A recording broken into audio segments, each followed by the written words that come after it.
This is Hannibal here from thehannibaltv.com, Canada's most popular professional wrestling YouTube channel. And this is my daily wrestling news update. Both NXT and Dynamite's ratings were down this week. NXT did a 0.13 rating, and Dynamite did a 0.32 rating, and featured Big Cass debuting on Dynamite in a losing effort to a guy whose name I forget. Oh, Wardlow. He lost to Wardlow. And I know Big Cass, whose name is Morrissey or something now, is working for Impact. So I guess that was booked through Impact. But I hope that either Impact or Big Cass were paid a huge amount of money for that, because I don't see how it benefits him to come on Dynamite just to lose to somebody. I just don't see how that benefits either Impact, where he's a star, or Big Cass as a person. I really don't understand that. I'm still disappointed the Blood Hunter versus Big Cass match didn't happen, because that was a score that should have been settled. But I hope he got a good payday for that. I do actually like Big Cass and Enzo. By the way, if anyone's seen Enzo lately, he's looks like the Incredible Hulk.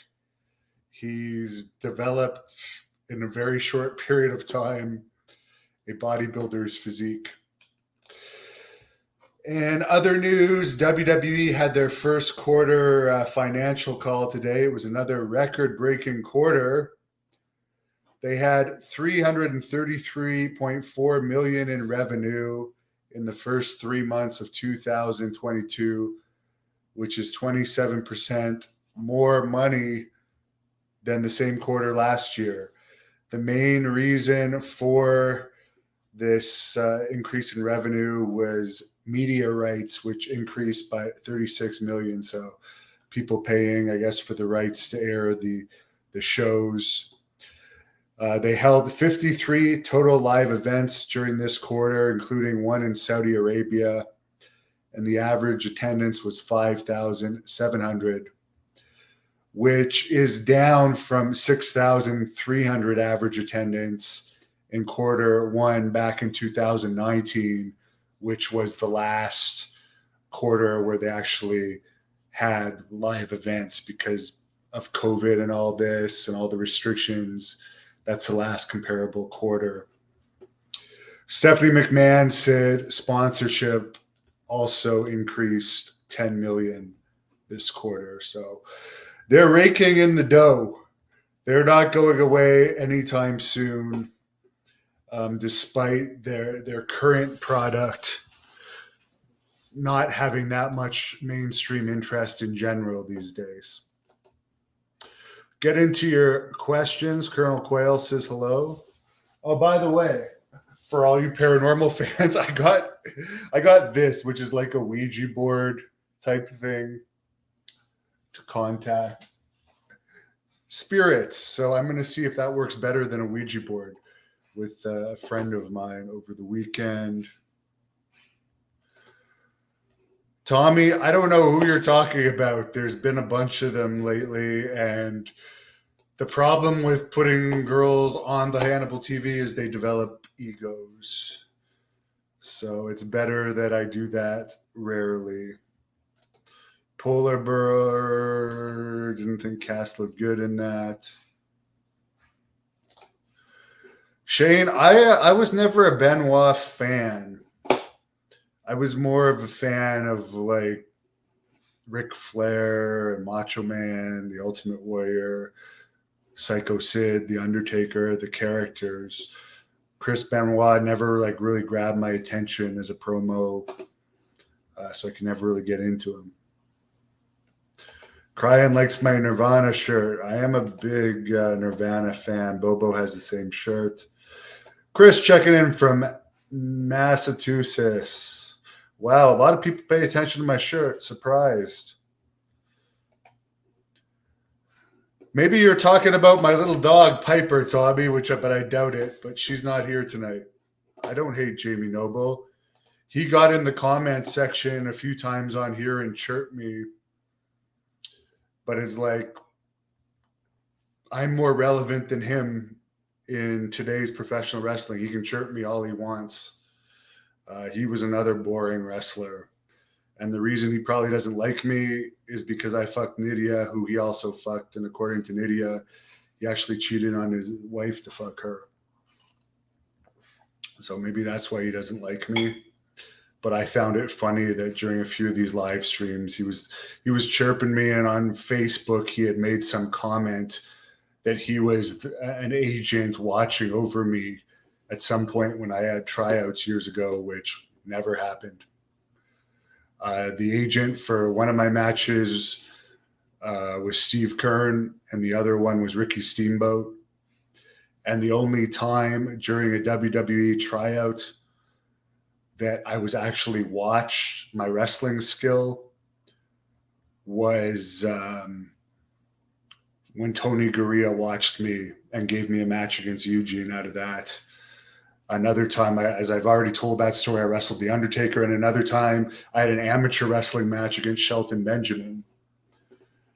But other than that... Oh, and another time, I wrestled Sean Spears.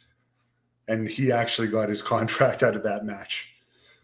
But Jamie Noble was claiming that he saw me at a tryout in Atlanta, which I never did a tryout in Atlanta.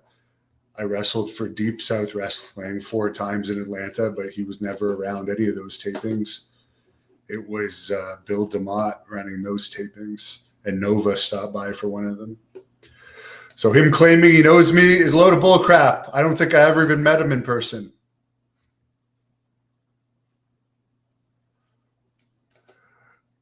Oh, Tommy, the sad part is I don't even remember half of these people's names. Someone says he's the real king of Connecticut. Chris, Kevin Von Erich is I've heard he's had health problems lately. Lance Von Erich, there is an interview on this channel from John Paz. For some reason, I interviewed the guy that wrote Lance Von Erich's book, which gives you a lot of insight into Lance, but for some reason, he couldn't coordinate an interview with me directly with Lance. But John Paz was able to get an audio interview with Lance, which is on this channel, and I do suggest people look that up. Kevin Von Erich, maybe I will get an interview with him one day. I've interviewed his sons, but he's a hard guy to get a hold of. Jason, my day is going great. It's actually been beautiful weather here today. I've been running out. I've done cardio pretty much every day for a straight week now, and I'm going to do more cardio tonight outside. Just waiting for my laundry to finish before I do that. Favorite sleeper wrestler? He enjoyed Val Venus. Val Venus, I would consider him a friend. I would consider Val Venus a friend. I don't know. Depends what you qualify as a sleeper wrestler. I don't want to leave anyone out. Anyways, hope everyone has a great night. Not a huge news day, but yeah, I'm disappointed for Big Cass or Morrissey. I don't like the name Morrissey. Sorry, I don't know if that's his real name or not. It's not very it's not like Goldberg. It's not like a name that I don't think is. I think he needs a better name if he can't use Big Cass anymore. If WWE owns that. But I'm just disappointed. Like, why? Why Impact would you lend him to AEW just to lose? And why would he do that? Unless he just really wanted to pay. I just don't see the benefit of that. Colonel Quayle, yeah, Val. I'm not political at all, so I can't say that I would have a nice political discussion with him because politics to me are a waste of energy. I'm never going to change anything politically, so why waste my energy worrying about it? All I can do is worry about my own stuff, such as my Blood Hunter Thirst and Rage movie, which I have been working on today, by the way. Had a lengthy discussion with the producer. I'm excited about it. It's going to be an awesome movie, and I'm really looking forward to that. Colonel Quayle, I don't know if he's pro all drug allegations or pro all drugs to be legalized. I don't think all drugs should be legalized. Some have horrible side effects and are horribly addictive and can destroy people. Even alcohol destroys a hell of a lot of people. So I even question whether that should be legal. And there's a drug like heroin and cocaine. I don't think those should be legal at all. They would destroy far too many people. But that's just my opinion. I'm not all that passionate about it, but that's just what I think from my experience encountering people on those drugs and hearing stories and watching videos about the dangers of those type of drugs. Have a wonderful night. Thank you for supporting this channel. Please subscribe to this channel if you're not already. And by the way, I will make one last point since I didn't bring it up. I got this notification for anyone that says I'm not a hard worker. I have personally posted over 7,500 videos on this channel. So that's pretty damn good as far as the amount of work I've done for this channel. And this channel is built on hard work. My dad is not a millionaire. My dad works a regular job. He's not a billionaire like Tony Khan's dad. And I've managed to get higher views on this channel month after month after month than companies like MLW, Ring of Honor, NWA, just from hard work. And by the way, both of my parents have COVID now. So hopefully they'll recover because I feel they're both older and my dad is not actually in the best shape. So they're fighting through COVID right now. So even though they got the vaccines, hopefully that will limit their side effects. But they both have 3 shots and they both have COVID right now. So unfortunate for them. They're good people. They have to be good people to put up with me all these years. Thank you for watching The Hannibal TV. Please help me out and like this video. Then click the subscribe and get notifications buttons so you don't miss any of my latest shoot interviews, match videos, or news updates. Follow us on Facebook at The Hannibal TV for more live streams and videos. And while you're at it, follow us